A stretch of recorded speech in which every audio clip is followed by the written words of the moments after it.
Dear fellow human, I think by now you are sensing that something does not seem right. But I also think that poorly argumented conspiracy theories have caused you to stay far from the fear-mongering media and conspiracy theorists alike. But please listen, because as you are watching, millions fall into poverty because of the corona measures of the past year. Even if the greatest economic crisis in history has not affected you yet, it will only be a matter of time until the rippling effects will hit you as well. This is not fear-mongering, but it's a harsh reality. I also think we might mitigate the damage and may even do better provided we are informed correctly about our situation. This is why I would like to show you a few facts you can easily check, facts that are of crucial importance. Less than a handful of big corporations dominate every aspect of our lives. That may seem exaggerated, but from the breakfast we eat to the mattress we sleep on and everything we wear and consume in between is largely dependent on these corporations. Those are huge investment companies that determine the course of money flow. They are the main characters of the play that we are witnessing. I know your time is valuable, so I summarized the most important data. How does it work? Let's take PepsiCo as an example. It is the parent company of many soda companies and snack companies. The so-called competitive brands are from factories from a few corporations who monopolize the entire industry.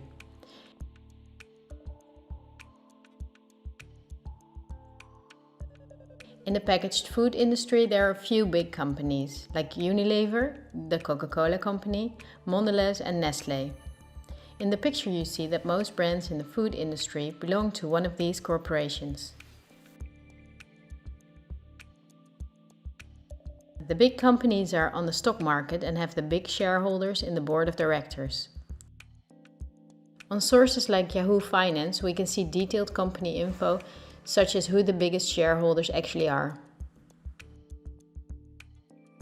Let's take PepsiCo again as an example. We see about 72% of stock is owned by no less than 3,155 institutional investors. These are investment companies, investment funds, insurance companies, banks, and in some cases governments. Who are the biggest institutional investors of PepsiCo? As you can see, only 10 of the investors own together nearly 1/3 of the stock.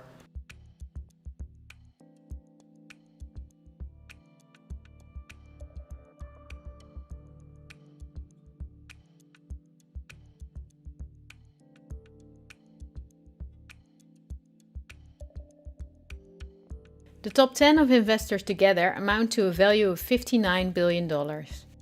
But out of those 10, only 3 own more stock than the other 7.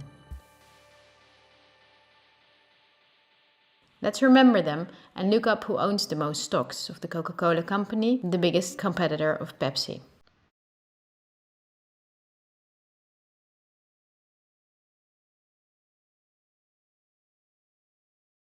The biggest lump of stock is again owned by institutional investors. Let's look at the top 10 and start at the bottom 6 of them. 4 of these institutional investors we also saw at the bottom 6 of PepsiCo. These are Northern Trust, JP Morgan Chase, Geode Capital Management and Wellington Management. Now let's look at the 4 biggest stock owners.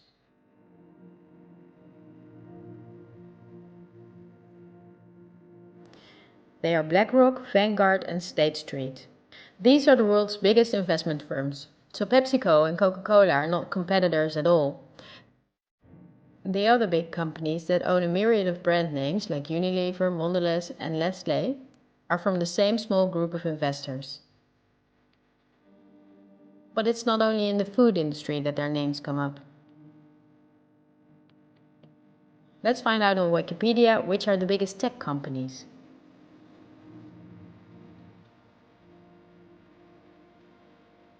Facebook is the owner of WhatsApp and Instagram. Together with Twitter, they form the most popular social media platforms. Alphabet is the parent of all Google companies like YouTube and Gmail.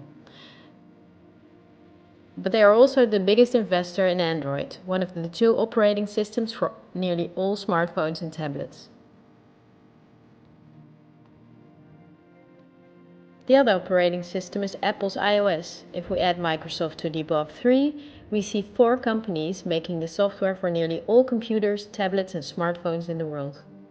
Let's see who are the biggest shareholders of these companies.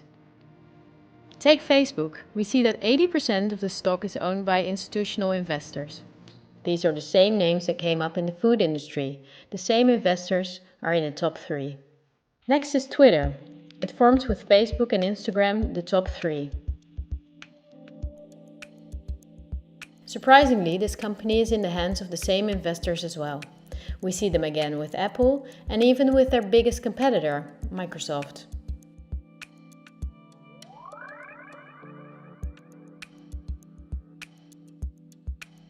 Also, if we look at other big companies in the tech industry that develop and make our computers, TVs, phones and home appliances, we see the same big investors that together own the majority of the stock.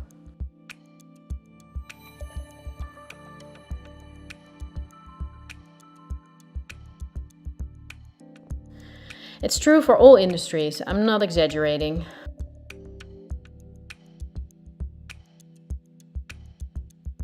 One last example. Let's book a holiday.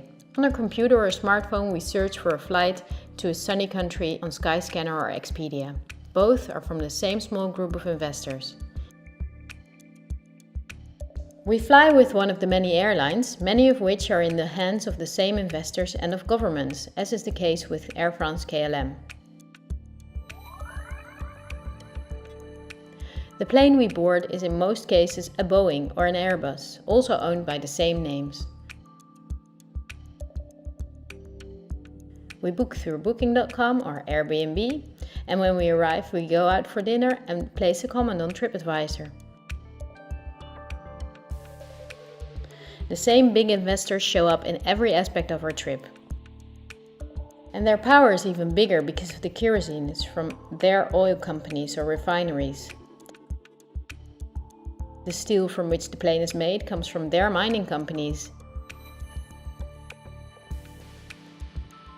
This small group of investment firms and funds and banks are namely also the biggest investors in the industry that dig for raw materials.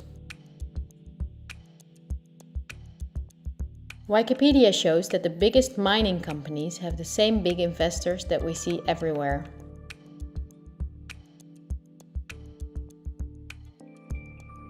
Also the big agricultural businesses on which the entire food industry depends. They own Bayer, the parent company of Monsanto, the biggest seed producer in the world.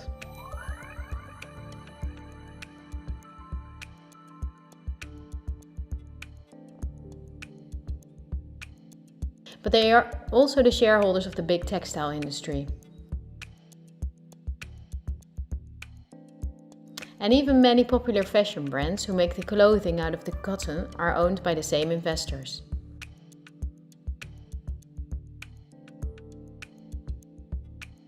Whether we look at the world's biggest solar panel companies or oil refineries, the stocks are in the hands of the same companies.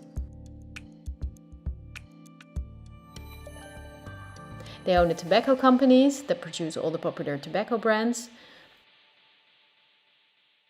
but they also own all big pharmaceutical companies and the scientific institutions that produce medicine.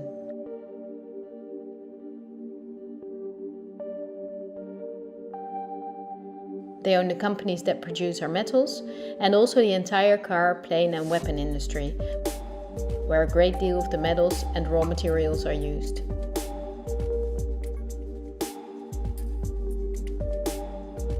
They own the companies that build our electronics, they own the big warehouses and online markets, and even the means of payment we use to buy their products.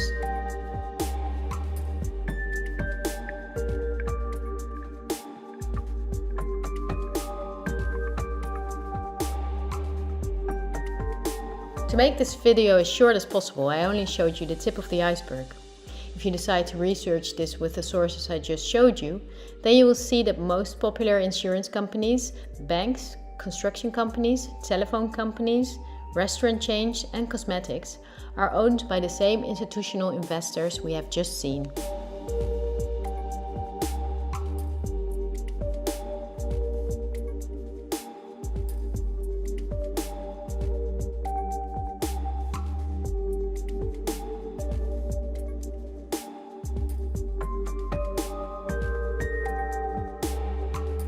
These institutional investors are mainly investment firms, banks and insurance companies.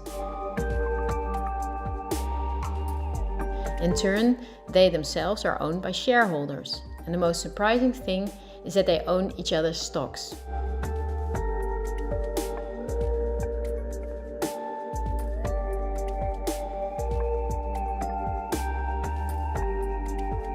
Together they form an immense network comparable to a pyramid. The smaller investors are owned by larger investors. Those are owned by even bigger investors. The visible top of this pyramid shows only two companies whose names we have often seen by now. They are Vanguard and BlackRock. The power of these two companies is beyond your imagination. Not only do they own a large part of the stocks of nearly all big companies, but also the stocks of the investors in those companies. This gives them a complete monopoly.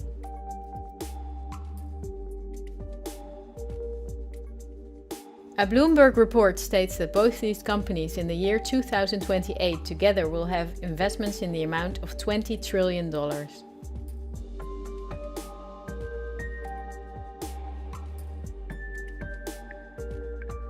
That means that they will own almost anything.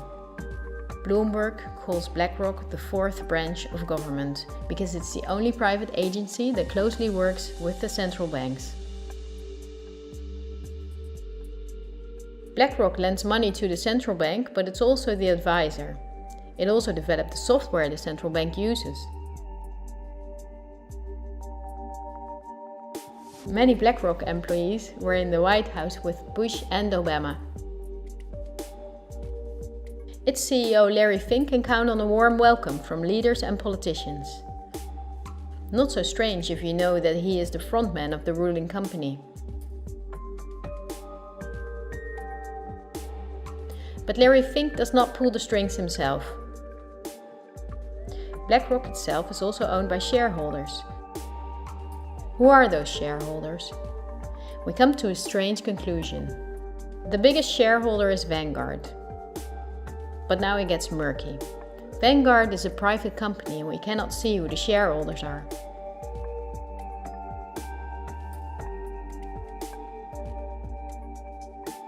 The elite who own Vanguard apparently do not like being in the spotlights. But of course they cannot hide from who is willing to dig.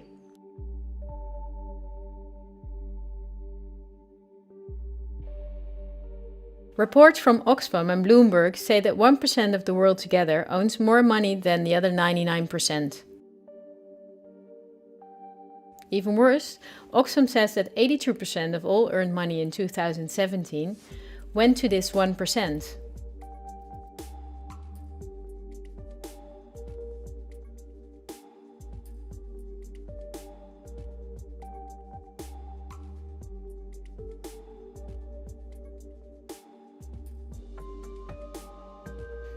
Forbes, the most famous business magazine, says that in March 2020 there were 2,095 billionaires in the world.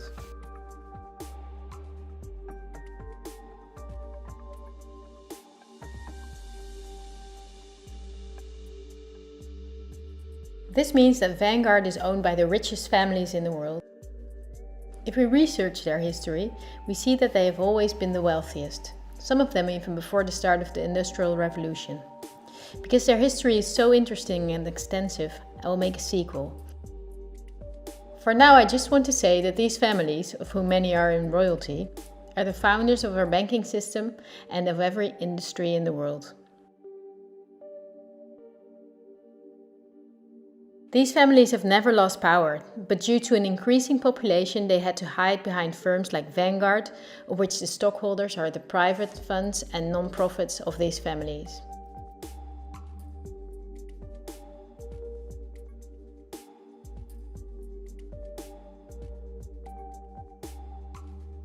To clarify the picture, I have to explain briefly what non-profits actually are. These appear to be the link between companies, politics and media. This conceals the conflicts of interests a bit.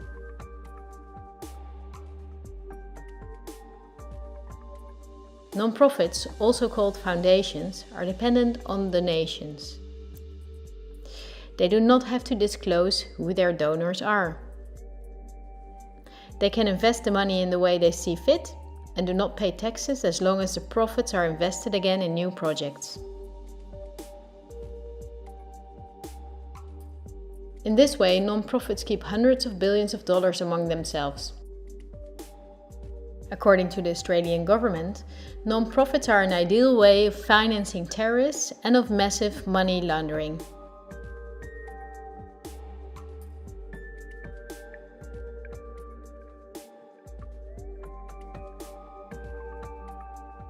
The foundations and funds of the families that are the richest stay in the background as much as possible.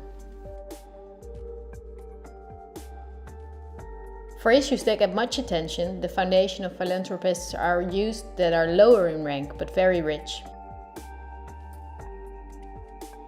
I want to keep it short, so I will show you the 3 most important ones that connect all industries in the world.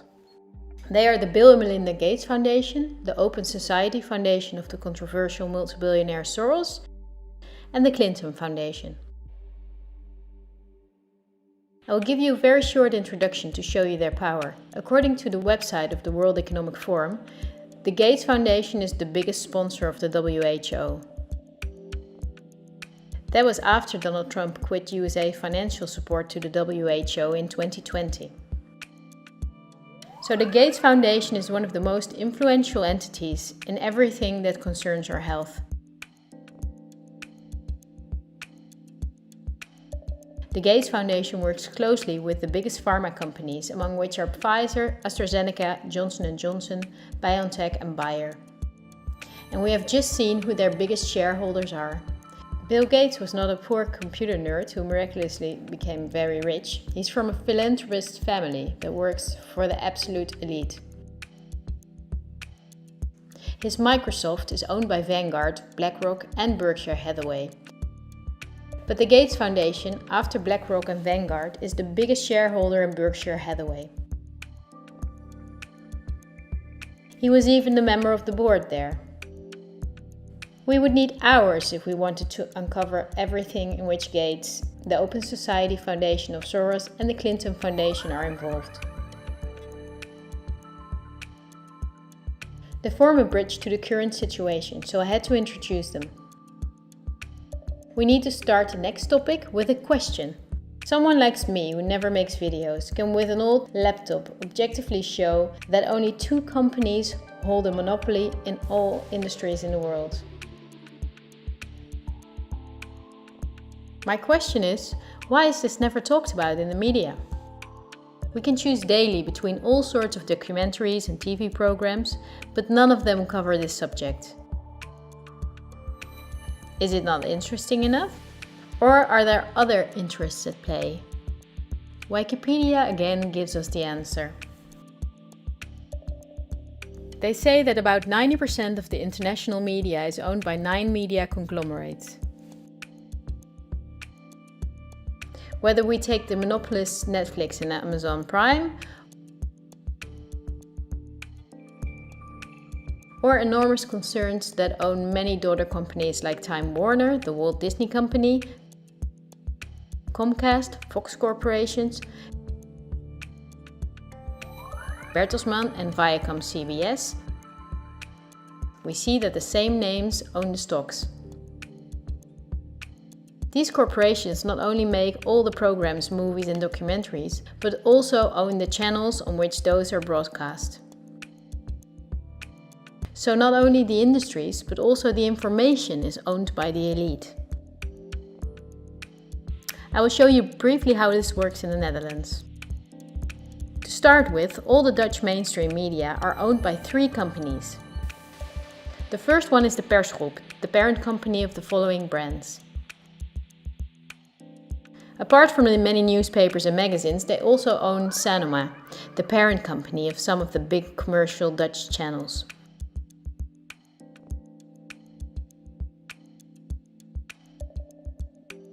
Many media outlets from abroad, like VTM, are also owned by the Persgroep.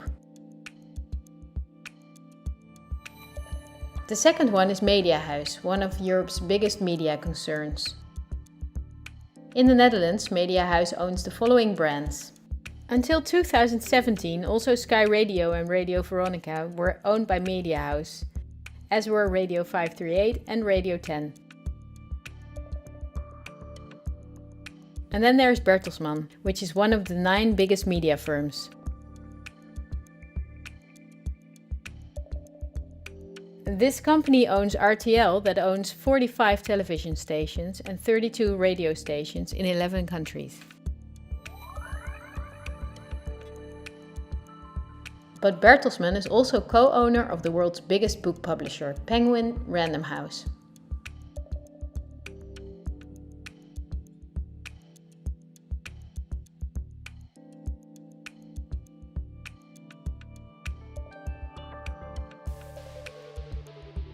The stocks of these companies are owned by private funds of 3 families. Those are the Belgian Van Tillo family, the Belgian Lyssen family, and the German Bertelsmann Moon family.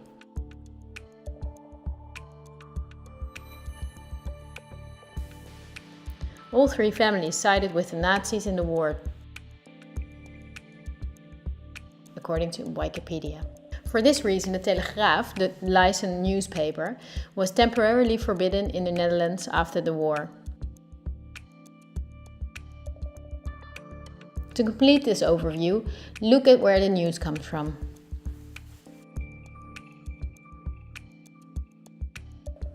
The daily news of all these media outlets, the diverse news media, do not produce news. They use information and footage from the press agencies ANP and Reuters. These agencies are not independent. ANP is owned by Talpa, John de Mol. Thomson Reuters is owned by the powerful Canadian Thomson family.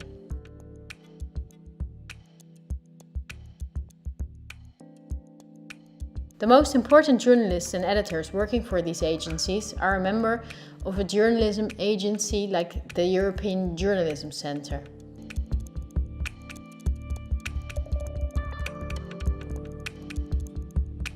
These are one of the biggest European sponsors of media-related projects. They educate journalists, publish study books, provide trainee spaces and press agencies, and work closely together with the big corporations Google and Facebook. For journalistic analysis and views, the big media use Project Syndicate.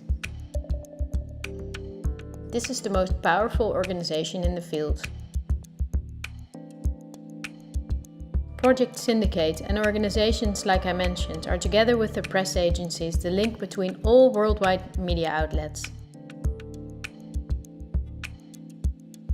When news anchors read from their audio cues, chances are that the text stems from one of these organizations. That is the reason that worldwide media shows synchronicity in their reporting. One-sided news stories plaguing our country. The sharing of biased and false news has become all too common on social media. More alarming, some media outlets publish these same fake stories without checking facts first. The sharing of biased and false news has become all too common on social media. More alarming, some media outlets publish these same fake stories true without checking facts first. Unfortunately, some members of the media use their platforms to push their own personal bias and agenda to control exactly what people think. And this is extremely dangerous to our democracy. This is extremely dangerous to our democracy. This is extremely dangerous to our democracy. This is extremely dangerous to our democracy. This is extremely dangerous to our democracy. This is extremely dangerous to our democracy. This is extremely dangerous to our democracy. This is extremely dangerous to our democracy. This is extremely dangerous to our democracy. This is extremely dangerous to our democracy. This is extremely dangerous to our democracy. This is extremely dangerous to our democracy. This is extremely dangerous to our democracy. This is extremely dangerous to our democracy. And look at the European Journalism Centre itself. Again, the Gates Foundation and the Open Society Foundation. They are also heavily sponsored by Facebook, Google, the Ministry of Education and Science, and the Ministry of Foreign Affairs. Who sponsors the organization and press agencies that produce our news? With Project Syndicate, we see the BMGF, the Open Society Foundation and the European Journalism Centre. The organizations that bring the news get paid by non-profit organizations, of the same elite that also owns the entire media. But also a part of taxpayers' money is used to pay them. In Belgium there are protests regularly since Mediahuis and the Persgroep receive millions of euros from the government, while many are abroad. As a closing note, we take our Dutch public broadcasting service, NPO. Criticism that it is a mouthpiece of the government, that in itself could be a mouthpiece of the big corporation, is not unfounded. The chairman of the supervisory board of the NPO is Tjibbe Joustra. He wrote the electoral platform for the VVD, a right-wing liberal party. Former VVD leader Ed Nijpels was chairman of Avrotros. VVD legislator Erik van den Burg is chairman of the NTR. Former chairman of the VVD Bas Eenhoorn is now chairman of WNL.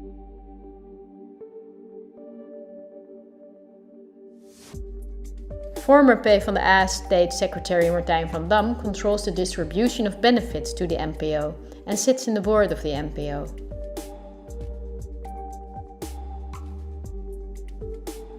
Former chairman of the PvdA is now in the supervisory board of the VARA.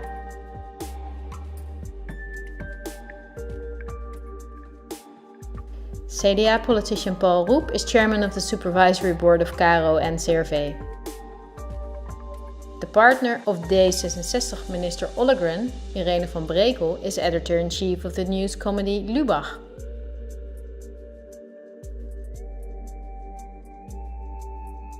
Former news anchor Pia Dijkstra is now a member of parliament for D66.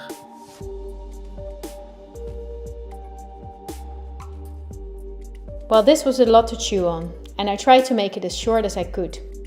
I only used examples that I thought were necessary to create a clear overview. This helps to better understand our current situation, that can shed new light on past events.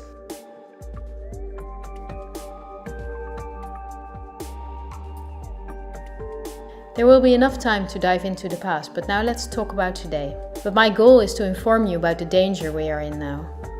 The elite governs every aspect of our lives, also the information we get, and they depend on a cooperation to connect all industries in the world to serve their interests.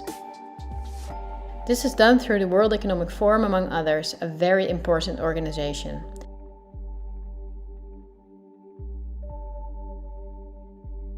Every year in Davos, the CEOs of big corporations meet national leaders, politicians and other influential parties like UNICEF and Greenpeace. In the supervisory board of the WEF is former President Al Gore, our own Minister Kaag,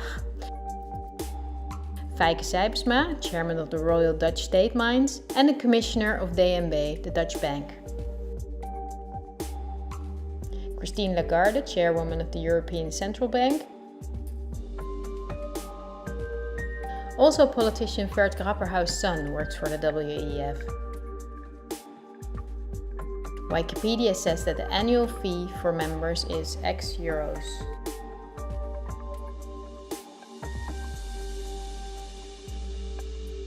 But over half of her budget comes from partners who pay the cost for politicians who otherwise could not afford membership. Wikipedia also mentions this.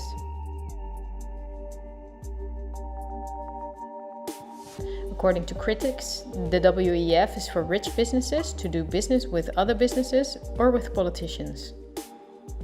For most members, the WEF would support personal gain instead of being a means to solve the world's problems.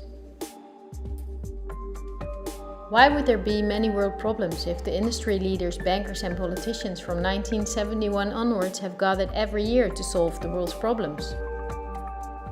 Isn't it illogical that after 50 years of meetings between environmentalists and the CEOs of the most polluting companies, nature is gradually doing worse, not better? That those critics are right is clear when we look at the main partners that together make up more than half of the budget of the WEF.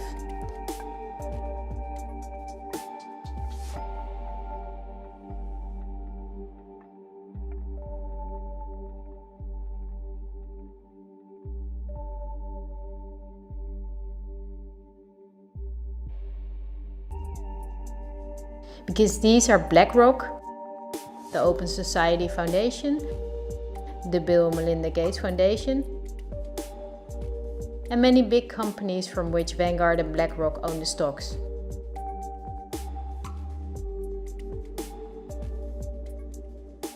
Chairman and founder of the WEF is Klaus Schwab, a Swiss professor and businessman. In his book The Great Reset, he writes about the plans of his organization. The coronavirus is, according to him, a great opportunity to reset our societies.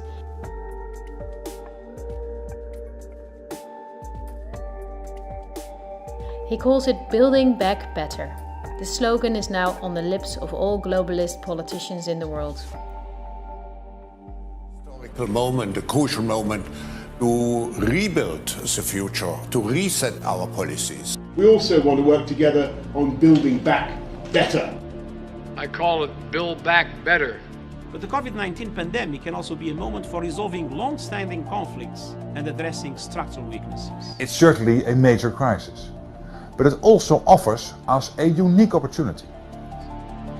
4 sets of priorities can guide the response to build back better. To build back a better world. But also to build back better.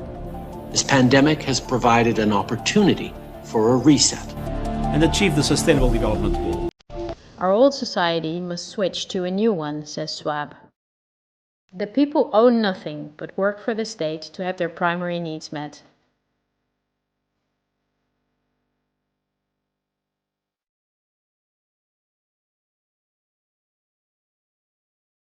The WEF says it's necessary. For the consumption society the elite forced upon us is not sustainable anymore.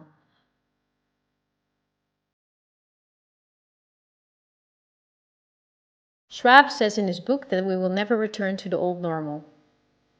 And the WEF published a video recently to make clear that by 2030 we will own nothing, but we will be happy.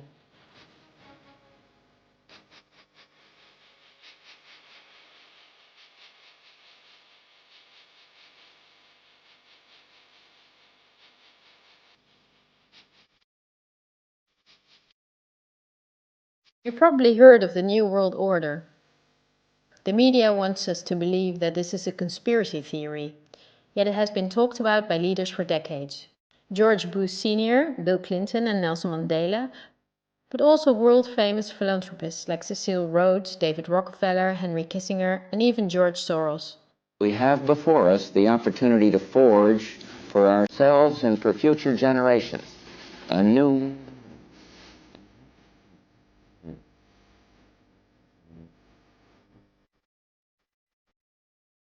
When we are successful, and we will be, we have a real chance at this new world order, an order in which a credible United Nations can use its peacekeeping role to fulfill the promise and vision of the UN's founders. After 1989, President Bush said, and it's a phrase that I often use myself, that we needed a new world order. The affirmative task we have now is to actually create a new world order.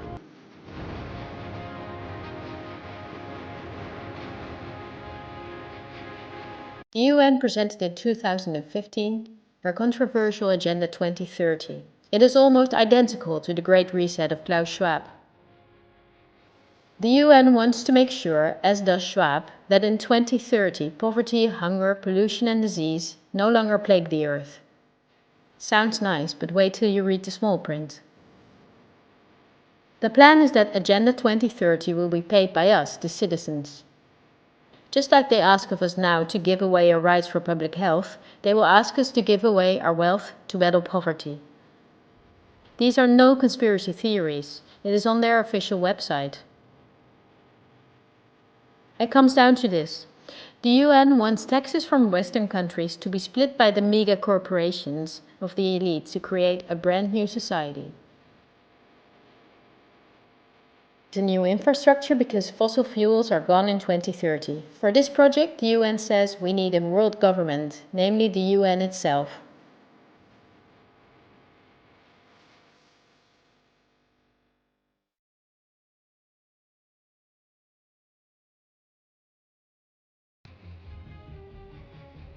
The UN agrees with Schwab that a pandemic is a golden chance to accelerate the implementation of Agenda 2030. It is worrisome that the WEF and the UN openly admit that pandemics and other catastrophes can be used to reshape society. We must not think lightly about this and do thorough research.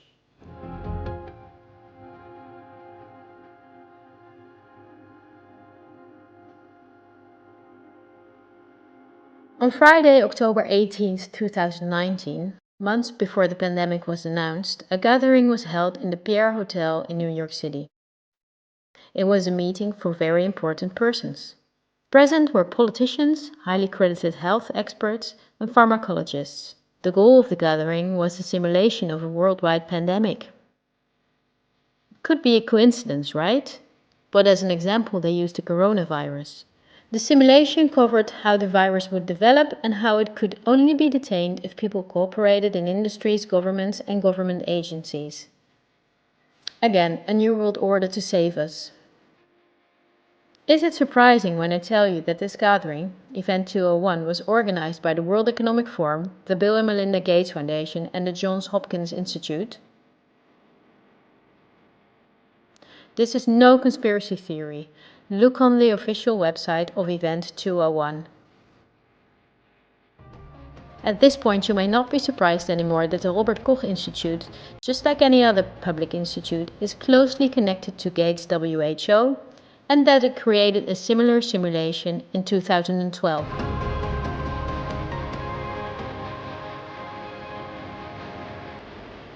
Just like in Event 201, they took a coronavirus as an example. In this simulation, the starting point was a food market in Southeast Asia. A coronavirus would jump from an animal to a human.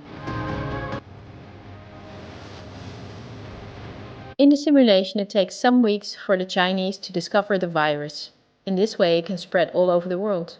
A simulation is made of the next 3 years of lockdowns, destroyed economies, and the impacts on society, riots and protests included. I won't go into the details, look it up on the website of the German government. Lastly, I would like to show you part of a talk of virologist Mark van Ranst which he held on January 22, 2019 in Chatham House. The Chatham House organization is financed by the elite corporations and also by the Gates Foundation. This is an important non-profit in London where important figures gather to talk about the world's problems. The Chatham House Prize was given to Hillary Clinton, Melinda Gates and John Kerry. During the talk, our own Ab Oosterhuis is in the front row. Van Ranst explains how he misled the people during the swine flu. He triggered fear by death numbers without context and media manipulation.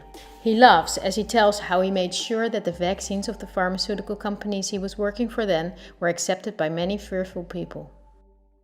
To tell you about my experiences being the crisis manager, the flu commissioner for Belgium and highlighting the communication aspects there. And then you have one opportunity to do it right. I mean, day one is so important. In day one, you start your communication with the press, with the people, and you have to do it right. I mean, you have to go for one voice, one message. In Belgium, they chose to appoint a non-politician to do that. And I have no party affiliations, and it makes things a little bit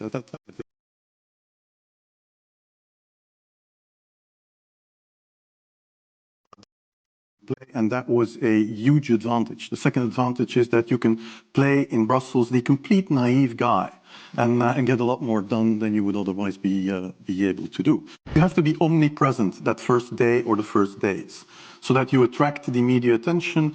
You make an agreement with them that you will tell them all, and if they call, you will pick up the phone. When you do that, then you can profit from these early days to get complete carpet coverage of the field, and they're not going to search for alternative voices there. And if you do that, that makes things a lot easier. And then you have to say, okay, well, we will have H1N1 deaths. Of course, that would be unavoidable. I used there Sir Donaldson's quote, where he said that in the UK, By the peak of the epidemic, 40 people would die per day at the end of the summer. So 62 at that time million people in UK, 40 deaths a day. I worked it out for Belgium. That would be 7 deaths a day at the peak of the epidemic. I used that in the media. 7 Belgian flu deaths per day at the peak of the epidemic would be realistic. That is true in every year, even interpandemically. That is very, very conservative. However, talking about fatalities is important because when you say that, people say, wow, what do you mean? People die because of influenza? And that was a necessary step to take. And then, of course, a couple of days later, you had the first H1N1 death in the country, and the scene was set and it was already talked about. And then you had to pick who is going to be vaccinated first.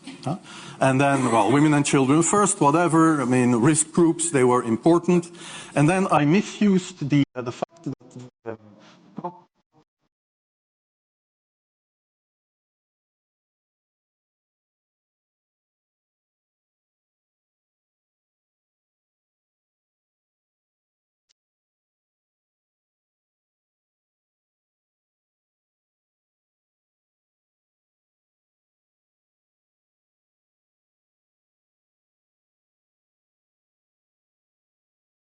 this is Van Ranst is raving mad, but it worked. We could talk for hours about the virus of which the survival rate is 99.98% and about the incomprehensible rules that destroy our society. Millions of entrepreneurs are broke, countless people died in loneliness, in care homes, separated from their families. This is no life. But we know enough facts now that place the corona rules in a much clearer perspective. The perspective of the elite. Big BlackRock and Big Vanguard do not benefit from borders, import taxes and real diversity.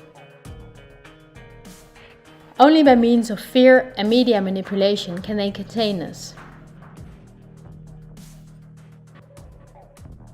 The elite's not going to cure us from the diseases we got from their toxic foods or from the environmental pollution. If we did not get sick, the pharmaceutical industry would collapse. Nothing sells better than fear is the slogan of virologists like Van Ranst. You're going to be surprised, like I was, that we have often been warned. I think we're being run by maniacs. If anybody can put on paper what our government and the American government, etc., and the Russian, Chinese, what they are actually trying to do, I think they're all insane. But I'm liable to be put away as insane for expressing that. That's what's insane about it. With this video, I reach out and hope to bridge the ever-growing gap between us.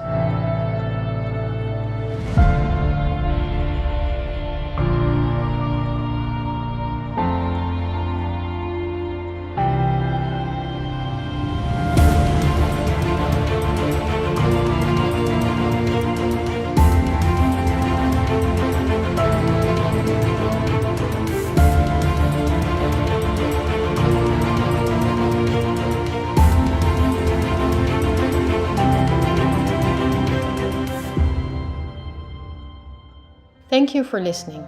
I hope in a free future we will remember this time as a unique moment in human history. It will be a tough journey, but we will travel together. We will help each other when we fall, and we will not be fearful. We are the 99%.